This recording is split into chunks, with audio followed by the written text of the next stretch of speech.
So we're going to start the texturing process by picking some images to clean up and project. I picked a few frontal images here to start with. These came from the shoot that we did, and they're looking pretty good.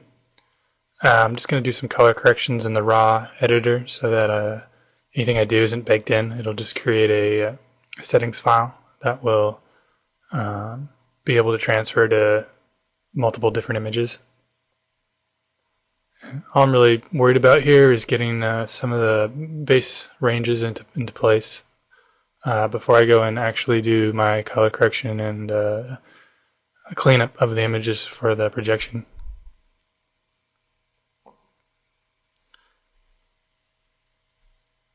So I'm going to go with the bottom one.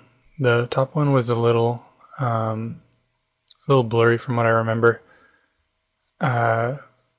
And it's not as close, so I think we get the most amount of detail from this lower one here. And we're just going to bring that in to Photoshop and start manipulating it into something that we can project.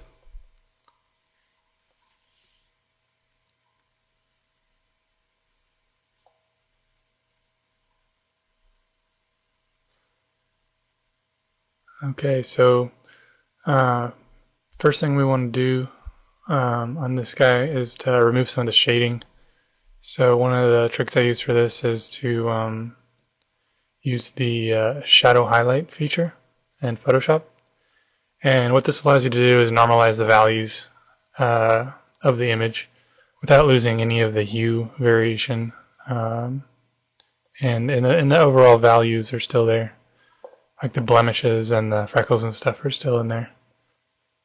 So I'm just going to tweak this around a little bit and get something that looks about right.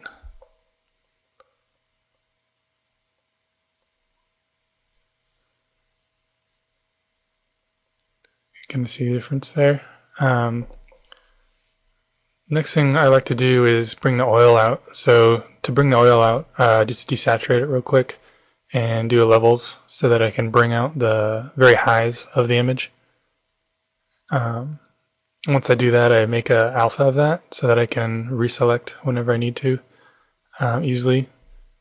And using that selection, I just throw a curves adjustment layer on there and just bring it into range so that our oils are no longer there, or at least 90% not there.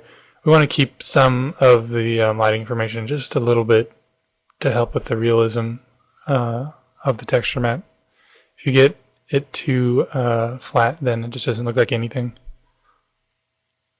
So I think that the some of the surface detail is getting lost a little bit. So what I'm doing here is just changing the contrast so that comes out a little more. And then it's getting too saturated, so we'll throw in a desaturation back into the proper range.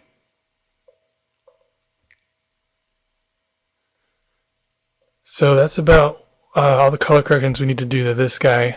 I'm going to save this out as a source. I usually keep all my source images in one directory that all have the same exact color corrections, so that I can bring them all in without worrying about any variances. One thing we have to worry about too is the ZBrush actually will tend to manipulate a non-square image into stretch it into a square image. So what I do is I just bring all my images in as a square, so just adding information to the sides of the top or whatever, just to make sure that it's a square pixel ratio. And that way when we bring this into ZBrush, this will come in just as we see it here, with no stretch or no warping of any sort.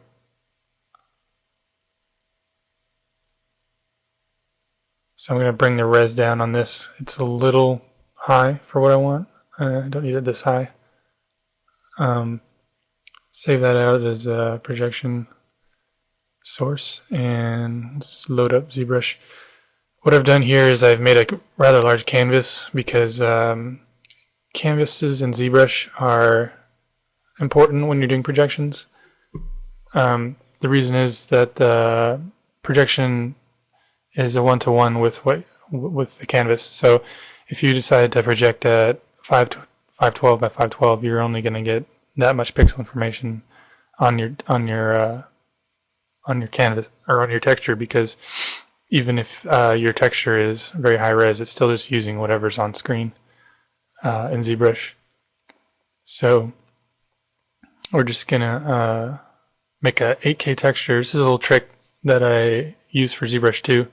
You can't make it in ZBrush, so we just make a quick template within Photoshop and then import it in. So I'm just calling that 8K template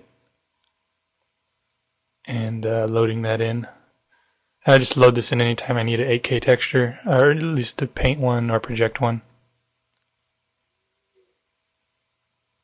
So we're going to project our source now. I like to use the 3D plane tool, which we'll do in a second. Just checking the smoothing here, making sure that our smooth is correct so that we can get the proper fall off on our projection if we need it. I won't be doing any fall off on this projection, I think, because I don't want to lose any information in the initial projections. I don't want to get any of that white in the sides, but this will help in the long run to have in there. All right, so we're just going to load that texture onto a 3D. Once we're in 3D projection mode, or in projection master, I'm going to use a 3D plane here and turning off the Z add so that it's just color information, but it's still on a 3D plane. This allows us to manipulate the image pretty freely, and that will help us match his face to the model, which isn't always exactly the same for obvious reasons. Perspective, camera, distortion, and just little inaccuracies. So I just divide the mesh a few times so that I have plenty of points to work with, and go into the edit move mode and just start moving points around so that I can sort of push the texture into place. Pretty fast way to manipulate these.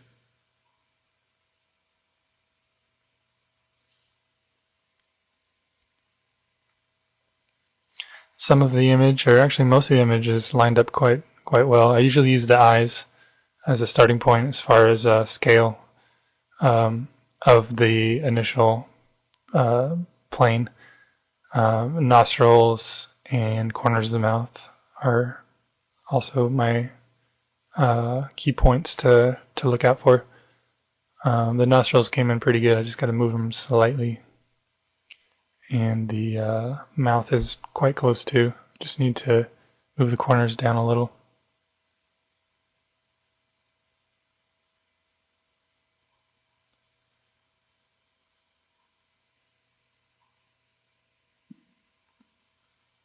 So I use this process on all the projections. I usually do a frontal projection and then 2 3/4, so to get about the most amount of information on the head. Sometimes you'll need to do a rear projection depending on what kind of information is on the back of his head, and also maybe a neck projection to get information on the neck. I'm going to slightly bring out the edges here. Not too much, because the information on the very edges is not too important to me, but at least I'll get a little more coverage on the sides of the head for when I stitch these things together. So we're done with that, and I'm just going to save it out to one of my stitching files. I save out all my projections into my source stitching files, which are just the raw projections from ZBrush. which are separate, obviously, from the source images that I project. But we'll just bring those into Photoshop and start stitching them together. Usually just use a layer mask to start to blend these together. Just using like a hard edge brush, something that I can quickly, block out the major areas of each map. The problem area is usually the corner of the head, around the outside of the eyes and down. It's just because when I project, like I said, from 3/4 on each side and a front. So that usually breaks down right at the edge of the cheek there. So I just bring in whichever map has the best information.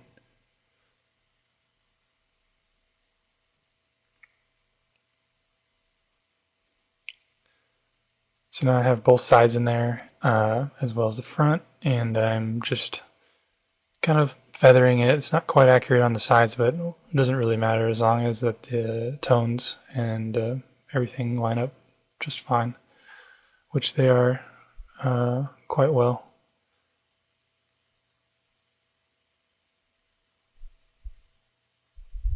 The underneath part of the chin is always a pain, but we'll clean that up a little later, and it's not exactly apparent in this character in any of the shots or in any of the context of anything.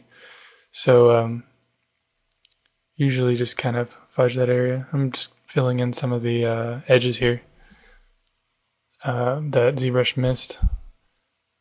I'm not worried about the eyes at this moment. I'm just going to clean up some of the hair out of there.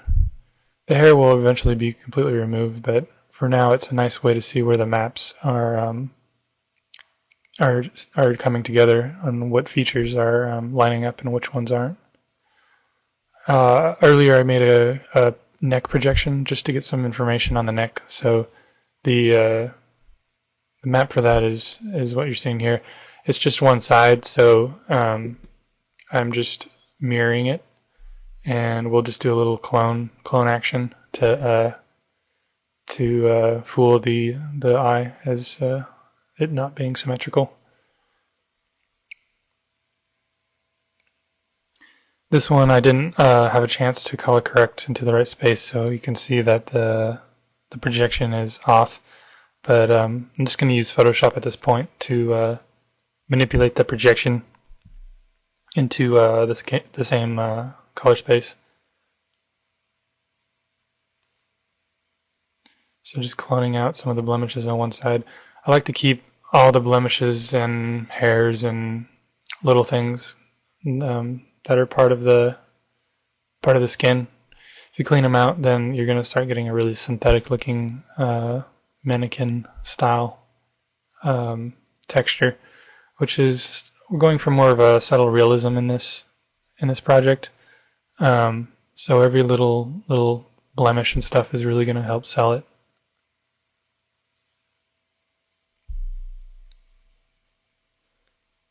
So I brought in wireframe, just a UV snapshot, and kind of comparing it to what we have here. I'm also going to bring in another image so that I can continue texturing the side of the neck. I don't really need a projection for this. I just need a good chunk of skin, and just going to copy paste that in there and scale it up. Not worried about the surface relief, I mean the detail of this image, more just the skin quality of it. So I'm just bringing it into range real quick and start cloning that in. Detail on these are still pretty good even when they're scaled up, so I'm not too worried about it.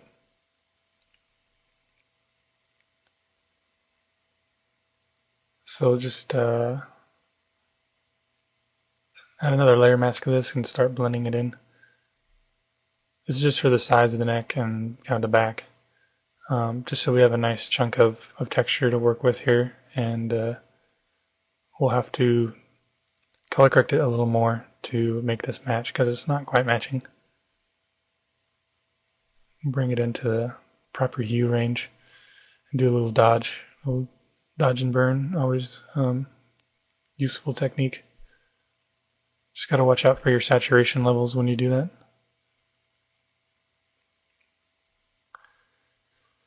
So I'm gonna paint out some of the hair here. It's not a huge issue at this point, especially in the back. The final texture map is gonna have no hair.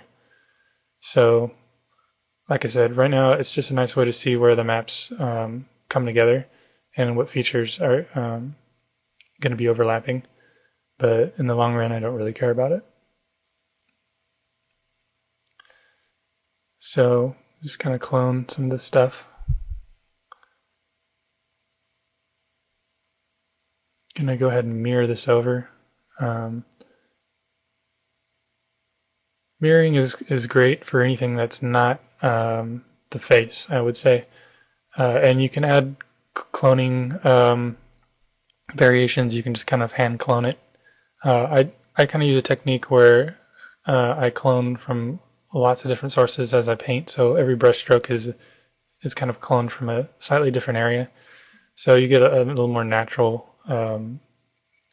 variation in your texture. But for the most part, these are going to be symmetrical with just a little custom brushwork, so that they have a little bit of uniqueness. We'll never see one side, or we'll never see both sides at the same time, so it's not really an issue.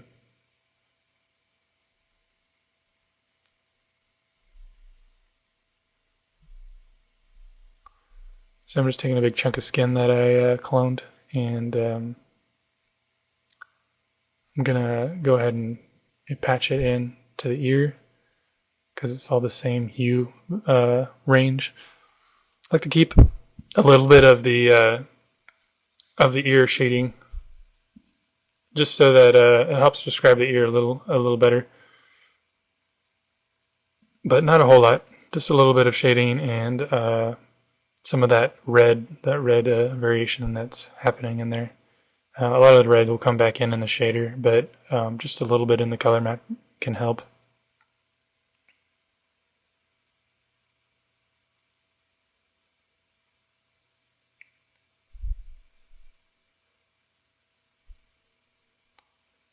So wherever there's a seam, I like to bring it into 3D Program just to see where the seams are coming together and what the issues are.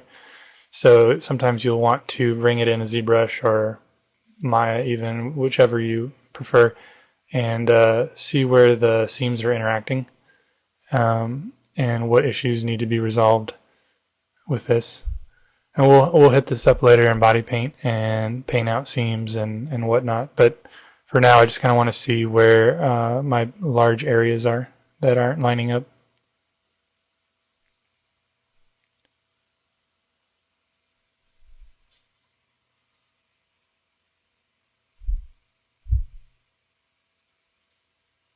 So I'm going to just mirror this over.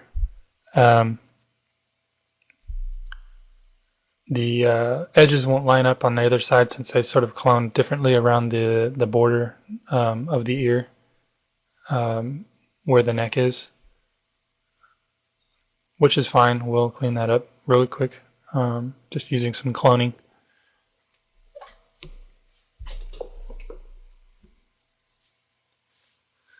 You can see here that it's not lining up with the values, but that's fine. Just a little bit of clone work here. And we'll do more later in body paint, which is much better for this kind of work than ZBrush. ZBrush can tend to be very cumbersome when it comes to cleanup.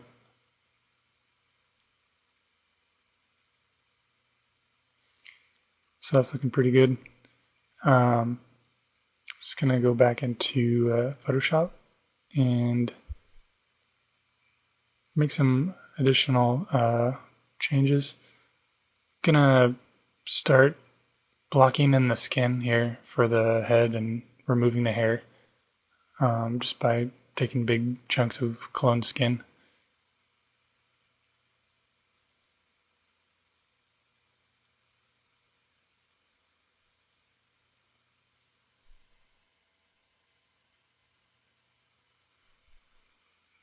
I'm not worried about these little patches, so I'm not using layer masks. I'm just erasing and cloning and copying layers and being fairly messy about it, but I'm not too worried. As long as it's on a layer, it's fine.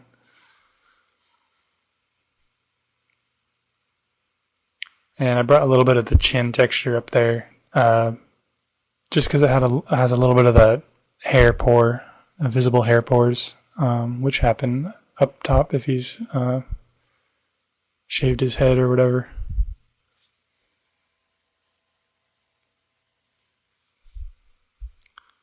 So I'm just going to mirror that over so that we have skin on his whole head. And the hair is completely removed except for a few areas, but we'll paint that out in body paint. And once this is saved out, we'll be done with this stage and we'll head into the next. So we're gonna switch gears for just a second here and do a quick specular map within ZBrush. Specular maps are quite simple for the most part, depending on what you're doing, but mostly for heads, they can be quite simple.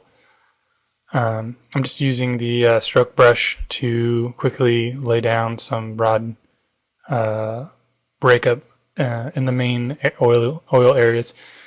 I usually go for the nose, the lips, and the corners of the eyes.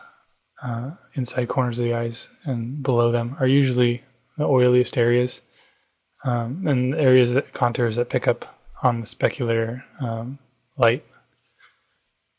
So I'm gonna keep blocking in here into the forehead, which is also an oily spot.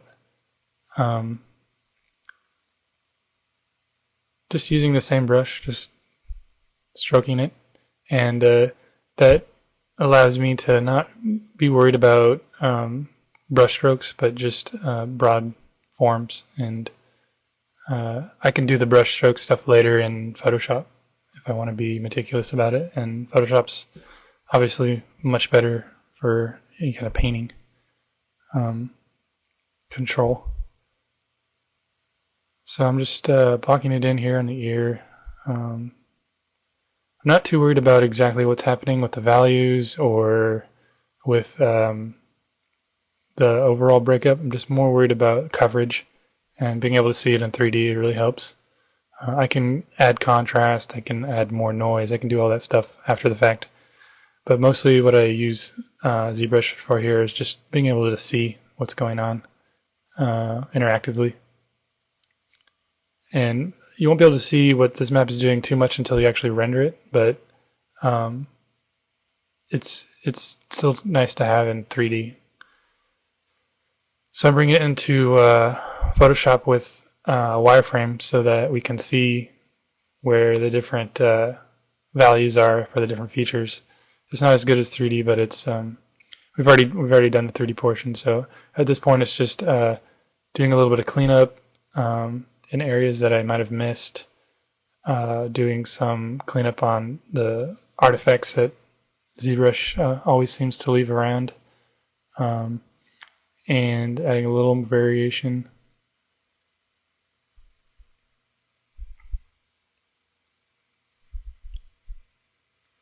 And this map is just going to be controlling the intensity of the specular. Oftentimes I'll also add some sort of fractal or procedural inside Maya to add even a finer level of breakup to the spec, because you never want a specular highlight that's constant. You want there to be some sort of variation between wet and dry inside the specular highlight itself. So I'm just cleaning up the edges here that ZBrush didn't get. Not a big deal here because the specular is very subtle pass, and unless you have quite a sharp seam, you're not going to really see any of these artifacts. But just to be safe, we're going to clean up some of the edges.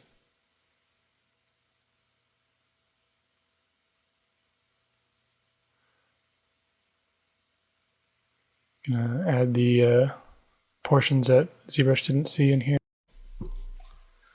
Okay, so we're gonna pop back into the color map. You'll see a difference in the top of the head.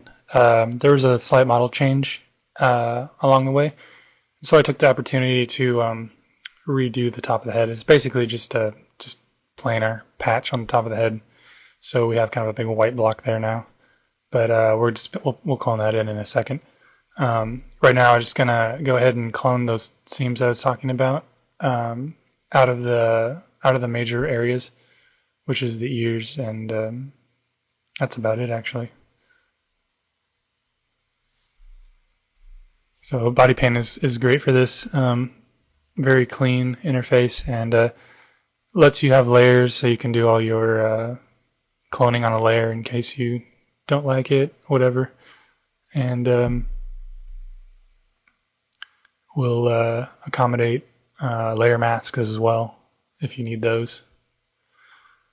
But right now I'm just kind of cloning out the hair and feathering that edge around the ears.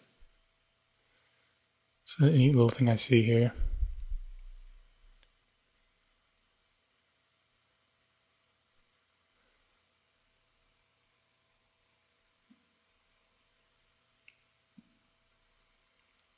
So we'll do the other side as well.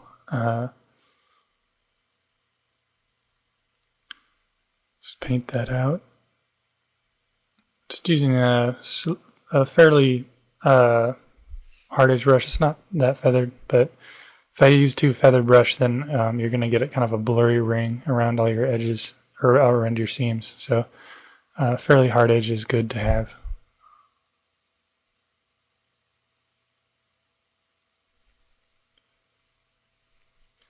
So that's looking good. There's a little bit of symmetry happening back here. We'll just kind of fudge it, clone around randomly just to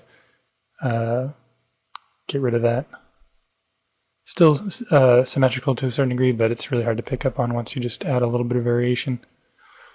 So let's kind of zoom in here and see what else is problematic. Most of it's good. The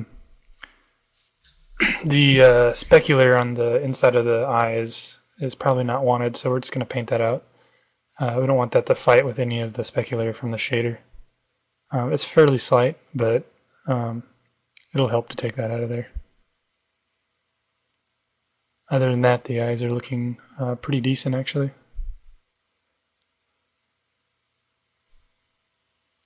So I'm just going to grab a big chunk of skin here and put it down where you can see that patch of the top of his head. And we'll just start cloning it in there. Top of his head isn't really going to be seen a lot, so I'm not too worried about it. I just wanted it to have a little more textural information. So at least if he rotates or rotates his head down or something like that, that won't be like super stretched or anything. The textural information on skin is quite, the frequency is fairly high and the value difference is fairly low, so not seeing, you're not going to see a lot of issues even if it's stretching a little bit.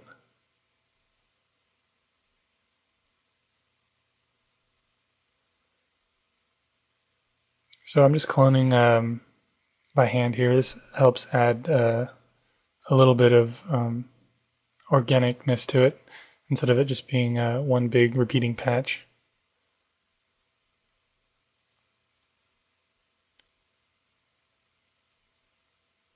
Just kind of cloning from a few different areas. Another way to do this is just to block in a bunch of clone in the 2D mode and then just clean up the seam, which is another good way of doing it, but I like to kind of pick clone sources from a large source of points on the map to really get the skin variation. So either way is good. It's just speed over accuracy.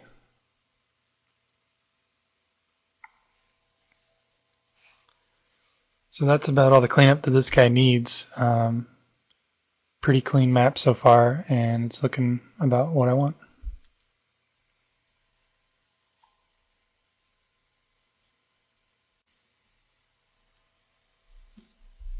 So the next thing we're gonna head into is a little bump mapping.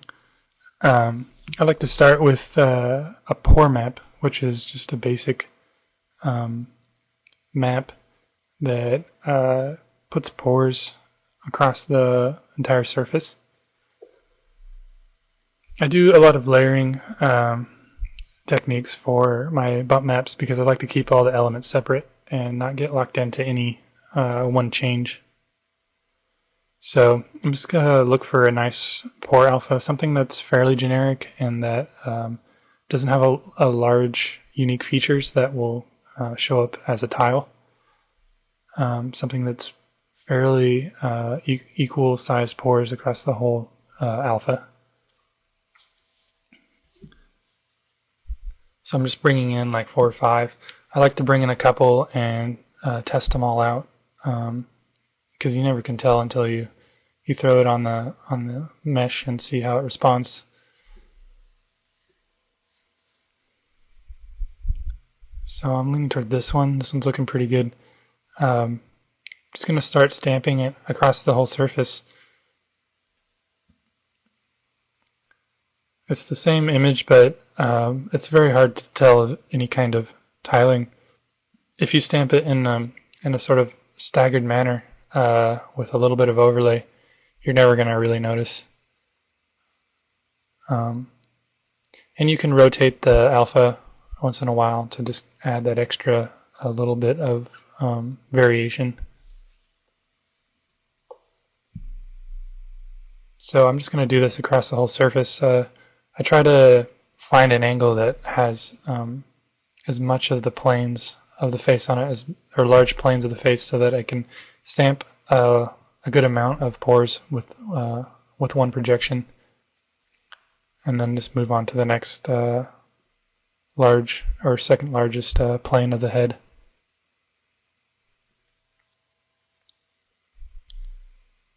The purpose of this map is to, like I said, have a layer that's only pores. I'll be doing another layer that's wrinkles, and then there'll also be a base layer. And all this will be composited in Photoshop so that you can get control over each element in Photoshop without having to go in and clone and fudge your map just to get it to look like something that you want. And sometimes you render your image and the bump map doesn't respond to the light the way that you planned, and it's just a good way to be safe, especially in production, because they might say, oh, the pores are too deep, or I want to see more pores, or I want to see more wrinkles, and you can just easily change that layer and be done with it.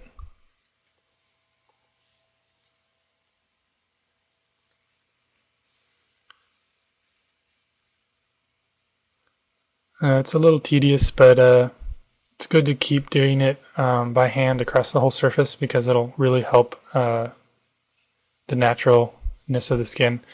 I definitely avoid cloning because cloning will cause all kinds of problems with the pores themselves, because it will start to feather out the edges, and then the edges will become much less contrasty pores, and you'll have blurry areas and sharp areas, and it's better just to stamp across the whole surface and keep the fidelity of the pores equal across the whole head.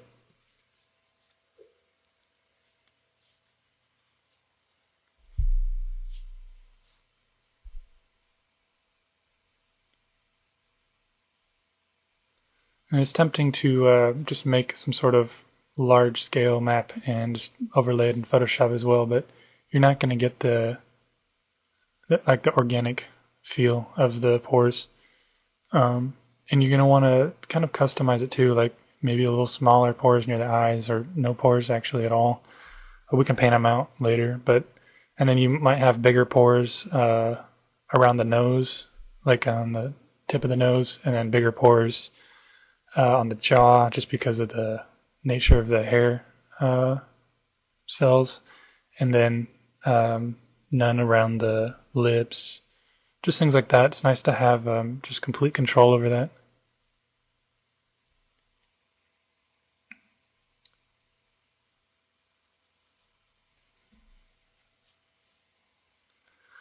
I'm constantly moving the light around as well, and I recommend doing that because bump maps look different from all kinds of different light angles. So in order to really see how they're going to respond in your render, should be definitely moving that light constantly to see how it responds. Because if you do it by one light, it's going to look great with that one light angle, and then you're going to bring it in and you're going to light it from a different angle, or a lighter is going to light it from a different angle, and it's going to look funky, and people are going to be questioning it, at least in production. And you want to be able to sort of kind of see that before it happens.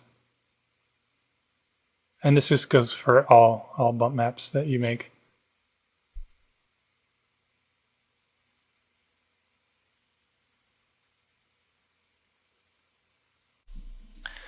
So I'm just going to add a few more pores around the eyes. Not too worried about the eyes a whole lot, but I want to get full coverage because it'd be easy to just paint those out after the fact in Photoshop, just using a layer mask.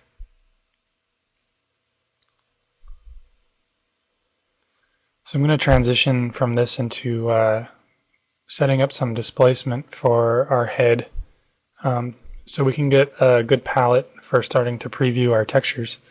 It's always good to be able to see the displacement on the mesh, so that we can preview our bump and our color in the proper context.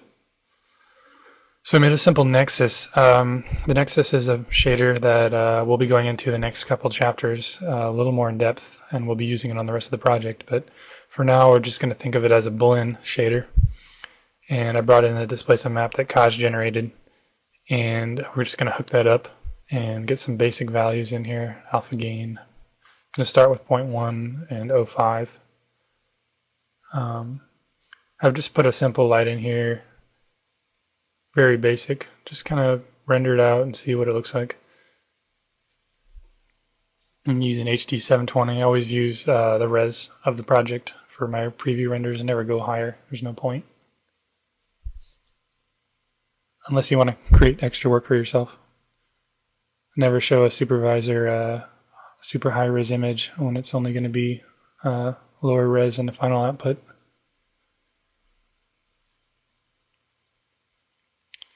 Just going to add a displacement approximation to this. These are the basic settings I use. Spatial fine, 2.4, a length of 0.2. And we'll do our instant DVD render on this guy. Just going to change the balloon real quick though. I don't like it too glossy or else it just looks weird. 0.2 ray tracing quality. This is an old render here. You can see why I don't like the spec, but we'll go ahead and render it now, and that's what we get. It's hard to see with just one light all the contours of the displacement, so I think what we'll do is we'll just add another light, but maybe up the displacement just a little bit there. But we'll add like a rim light onto the side so that we can kind of see what the contours are doing on the rest of the face, as the occlusion in the shadows tends to be very flat.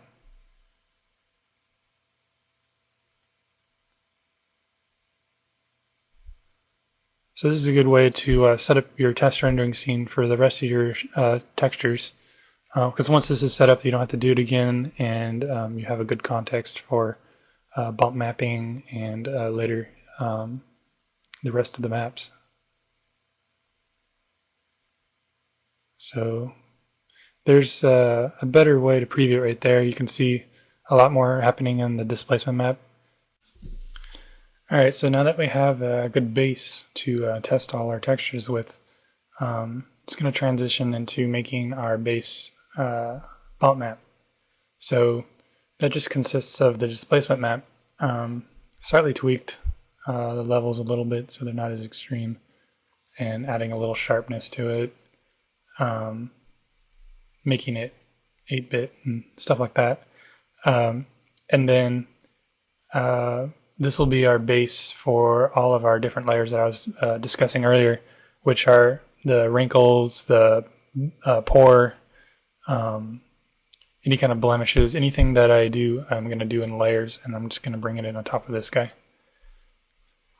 So I'll save this out as my my base and start bringing in. Right now I only have the pore layer, so I'm just going to bring in that first, and we'll use our testing that we just made to start to see what the bump's going to look like.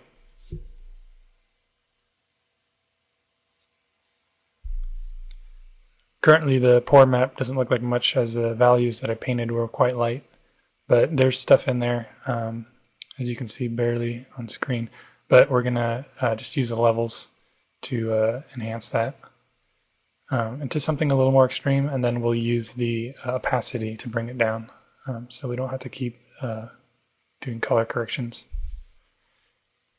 And I just used a multiply blend mode on that layer.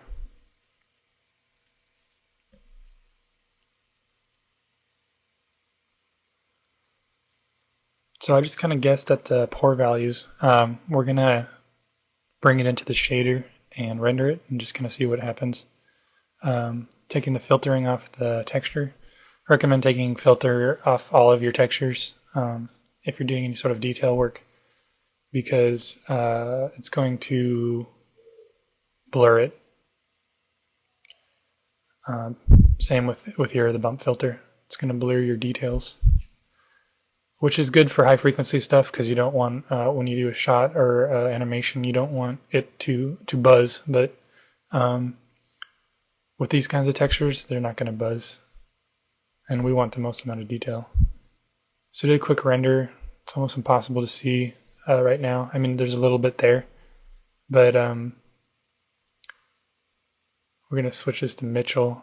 Mitchell's probably the best for high detail work, because it's going to really keep all of your details sharp. But I think our pore map is still too light in our texture map, so we're going to go back in and make it even deeper. Adjusting the light real quick. So we'll just change the opacity to something a little heavier. Sometimes you have to go a little heavy-handed for it to come across in the render, just because of the sampling and so I think this is going to be what I want, and I think it's going to be just right. Yeah. Okay, so we're going to head over to ZBrush again and do some wrinkle maps for the eyes. Just gonna test out some brush settings here. Usually hand paint most of the wrinkles. I'd like to base off of what the mesh is. So as we can see here, there's a lot of detail in the eye area that Kaj did. So I don't want to override that or diverge from that by making a bunch of my own wrinkles. So I'm going to use his as a reference or as a base to go ahead and reinforce. I don't want to go too heavy-handed, because I don't want the wrinkles to be deeper. I don't want those areas to be deeper than what Kaj originally intended, but I want there to be a sharpness to his features, which won't come across in the displacement map, because the nature of displacement map is very sort of subdued when it's actually rendered. So what I'm doing here is just following his cues in order to get some sort of bump map that reinforces what he was thinking. I'm doing a fairly subtle work here. I don't believe in doing like a ton of crazy wrinkles around the eyes. It's an easy trap to fall into, because there's so much detail to be had in this area. I mean, you can really go to town if you want, but I think it can be, to a certain point, hurtful to the model if you just do wrinkles for the sake of wrinkles. You got to think more in terms of the whole model and how whatever you're painting complements what the mesh is. So I'm just blurring all my strokes at this point. It helps the flesh look, because flesh never really has any sharp edges. So every stroke I do, I blur it after I'm done.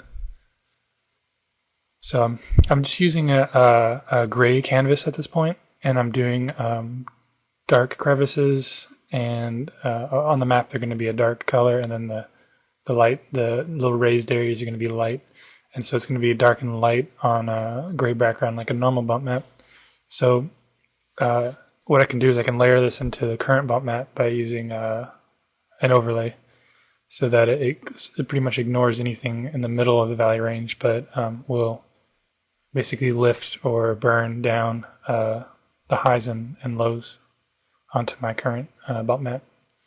And you can do a lot of your layers in this fashion, or you can do black on white, but that only allows you to do depth and not height. So I started painting the other side. The reason I paint both sides independently is just to really sell the realism.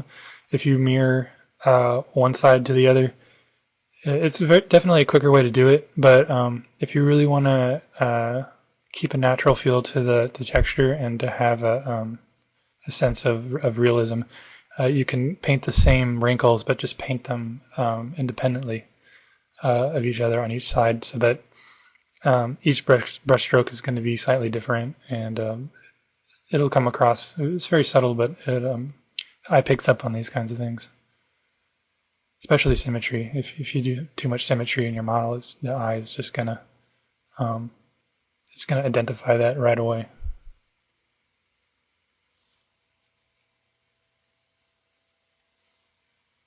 And that's what's great about Kaj's model too, is that he adds a lot of variation in each side, and adding slightly different modifications to the same features, so that it feels very natural.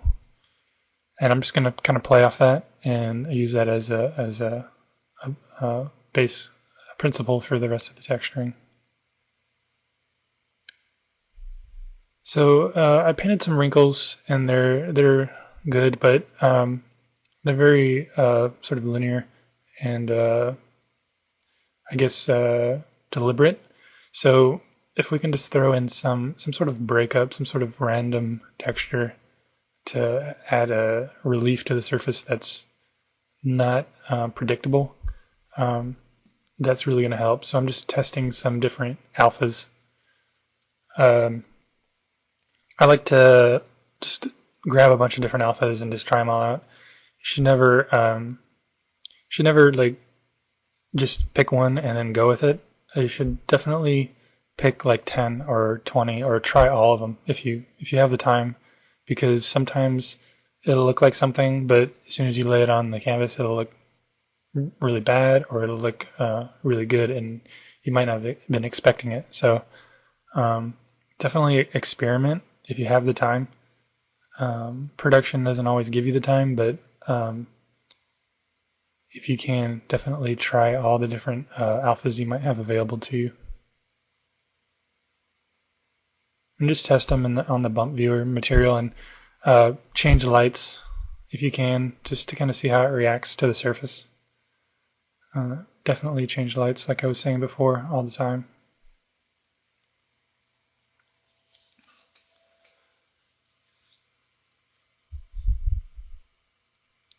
So I just flipped the alpha here, and putting it on the other side. Still not mirroring, using the same alpha, but I'm just sort of scaling it as I see fit. Mostly just worried about the eye area with this kind of relief, not anything else, because the rest of the surface will get broken up with pores. So there's only certain areas that don't get pores, which would be the mouth and the eyes, and those areas need a different kind of breakup. So we're just adding some skin qualities and blurring those out. If you blur enough times, you're going to start losing some of the depth of the wrinkles. So you might find yourself, and I'm going to be doing it here. You might find yourself painting the wrinkle and then blurring it, and then reinforcing it again with another brush stroke, and then blurring it and stacking it like that. But that's actually a good thing to do because it's going to ramp the wrinkle out nicely. So you'll have a deep crevice, and then it'll ramp out. Instead of just being a line, it'll have a nice fold to it almost. So it's okay to do that a couple times. Just make sure you keep blurring it so that it ramps. Just throwing some cross-hatching style wrinkles here just to give it some breakup.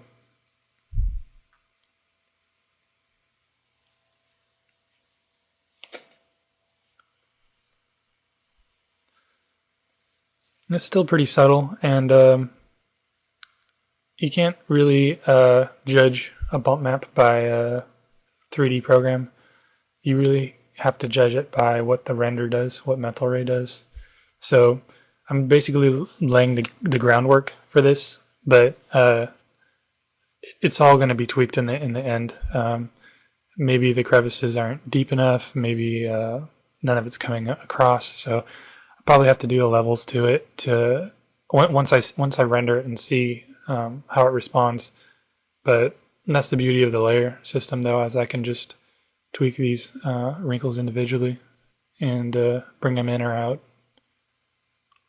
I find that ZBrush, if you paint maps in ZBrush zoomed in like this, they end up being fairly weak coming into the bump map. So we'll probably have to add a little bit of contrast to these guys.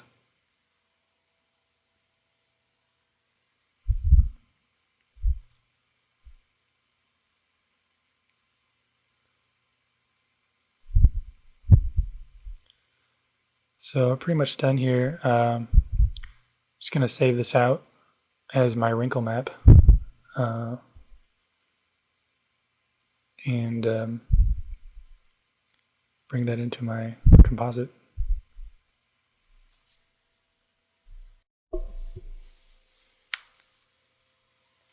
Alright, so I'm going to bring this wrinkle map that we just painted into our bump map.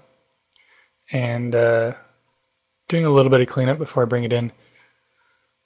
Blurring some stuff and continuing some of the wrinkles, fading them out a little bit. You don't know what the map looks like until you bring it in, so sometimes some issues will show up. Sometimes the wrinkles don't dissipate as nicely as I'd like them, so I kind of fade them out a little bit here and there. So I just brought it in and made it an overlay. Unfortunately, the gray value that I picked is not middle gray, and so I'm just going to do a quick levels on it to bring that into range. Make it overlay again, so we can kind of see how we retain our information, but we're adding lows and highs back in, and then and we have our pore map in there as well. So starting to stack them in. I'm gonna mask out the pores out of the eyes because that's gonna destroy any of the fine wrinkles that we have in there. I'm gonna do a quick render. It's not showing up at all, so we're just gonna keep tweaking this. This is gonna have to be, like I suspected, much more higher contrast. So we'll bring that back in, and I mean, I like to have more contrast in my layers, and then use the opacity to sort of as an intensity control. instead of continually tweaking the actual image. So now we got a little more information in there, and we'll bring up the bump or the speculators a little bit so we can see some of the details. It's looking better. And we'll look at it a little longer. I usually go back and forth. When I do bump mapping, I have a layered TIFF that I use, and I save and render and save and render, and I just constantly compare what I'm doing in Photoshop with the render. It can be a pretty quick process if you're using a layered TIFF because it's a fast format and retains all of your layer information and masks and things. So I would recommend a layered TIFF, but right now I'm just reinforcing some of these wrinkles, making some of them a little deeper, a little sharper, adding some cross wrinkles. Going to smooth out a little bit. Even in Photoshop, you got to remember to blur your wrinkles when you paint them. Otherwise, you're going to just get a sharp line. So it's the same concept in both applications. I leave a few pores at the lower end of the under the bag of the eye because it kind of transitions into his cheek, but you can just play it by ear on that one. It's basically up to the character and kind of weathering and stuff happens on him. I'm just throwing a few wrinkles in the brow. I don't want too many wrinkles in the brow actually, because it's just going to make him look old. So I'm doing just a few to make him look experienced. I guess the goal for this character is experienced and I don't know, maybe he's seen a few battles or something, but the motivation I think is just to have a young, strong type that maybe has a little experience. He's got a few wrinkles, so it makes him look a little more older, but he's not going to be an old man, so we got to avoid too many wrinkles. So we have a few in the forehead, but those aren't going to be our focus.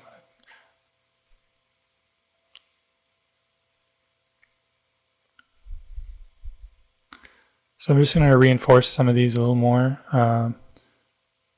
Most of it's experimental at this point because I really don't know how deep this is going to be, but it's probably the best way to do it because you know once you get it in the right range, that's going to be the right range.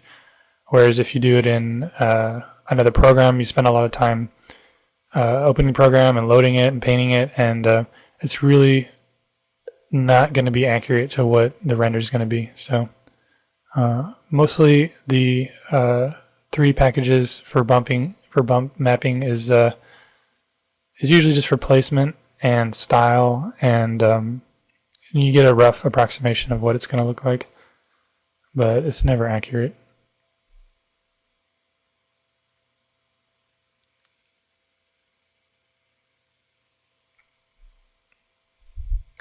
So I brought in a map earlier that was a sort of a pitting map. It's pretty simple. It's just some large darker blotches. But that, and then I'm also adding right here some little raises to the skin. Not necessarily warts, but just little parts where the skin is raised up. But the pitting and the raising of the skin, just a little like breakup in the surface that will really sell it.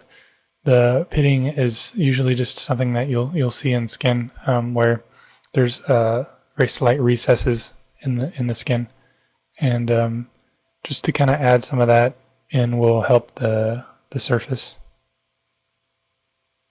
So now I'm reinforcing some of the highs of the wrinkles, kind of puff them out a little bit. I don't think they're coming out quite enough, but just painting a fairly high value, and then I'll probably just use the opacity to bring it in and out based on what the render looks like.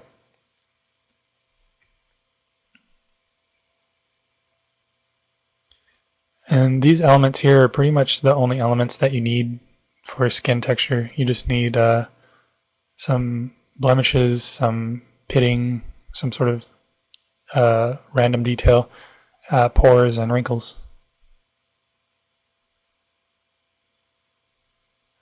And you can add eyebrows, depending if you're doing eyebrows in pump or in a hair system.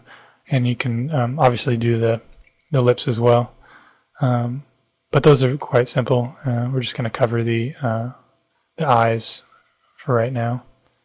And Kaj did actually a pretty decent sculpt on the lips, so some of that's coming through on this bump map that's not coming through on the displacement.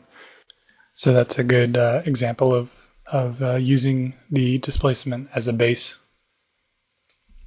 All right, so what happened here was a change in the model. So this often happens in production where you're halfway through texturing it and there's a change, a decision made, whatever.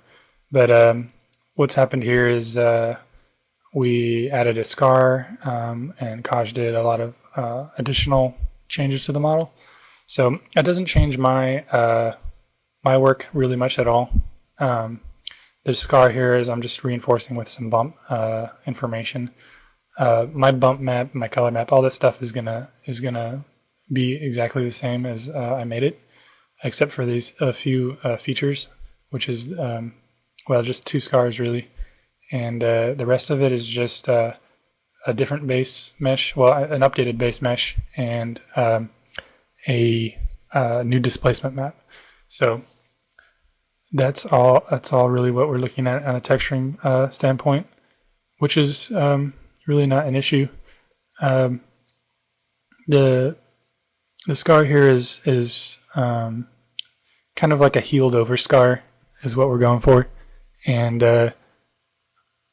I'm just kind of reinforcing the shape as the detail from the mesh isn't really going, or the displacement map isn't really going to be coming in a whole lot. So just kind of doing some banding from like the way that the skin has grown over, and maybe a little remnant of how it responded to the stitching.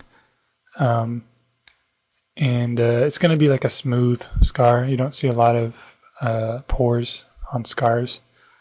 It's very kind of glazed over looking. So I'm just sort of blocking it out right now. They Mark actually didn't want too much of a deep scar, so right now it's kind of subtle, and we're going to try to keep it subtle so that it's not a huge gaping wound, but more just like a sort of a artifact from the past. There's some additional wrinkles that Kaj added here, and so I'm just going to take this opportunity to sort of reinforce those with some additional wrinkles, the same way I did the other wrinkle pass. And then I'm going to keep going with the scar, adding a little more depth, not too much, but I think it needs something.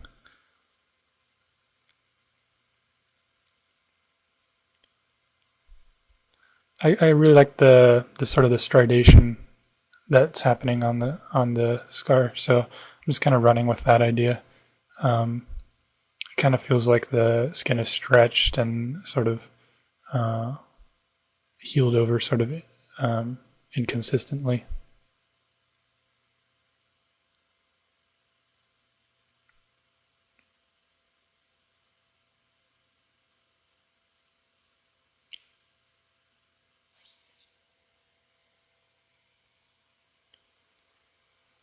I'm just making sure to smooth constantly, but that's looking pretty decent. So here's the final painted scar map. I'm going to bring it in. I've already replaced the base of my bump map with the updated displacement map, and you'll see a scar in there. So this is just going to reinforce those elements that are already in the displacement map. I'm bringing my base gray to be mid so that I don't destroy any of my previous map.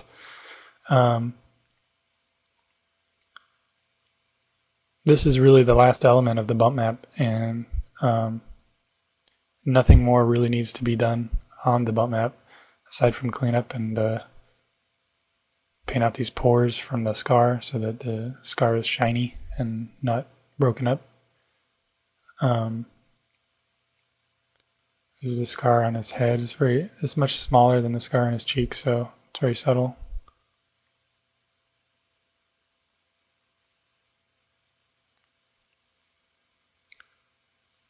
And that's a render of the new head.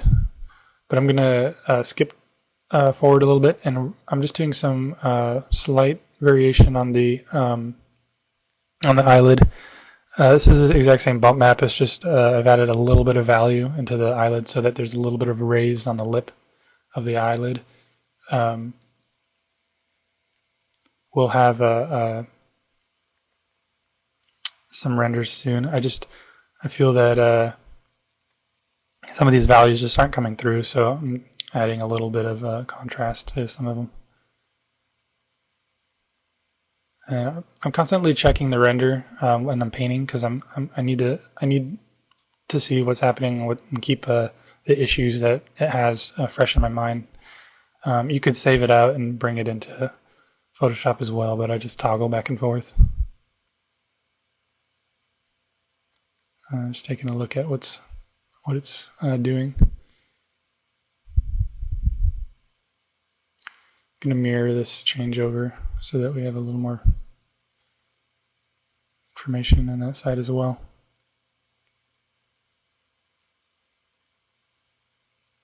I'm going to render some of these changes. They're going to be pretty subtle. The scar looks like it's a little deeper, that's what I was going for.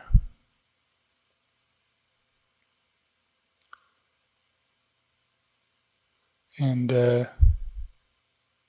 probably could be a little blurred out though. It's a little too sharp.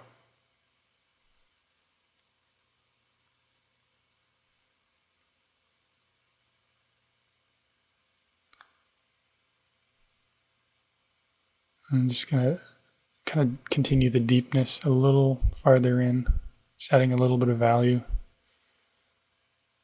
Just adding all the way up there, blurring it out.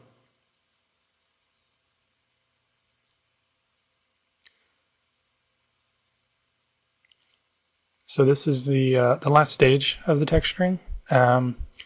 Once this is done, we'll have our color map, our spec map, and our bump map, which are really the only important texture maps for a face.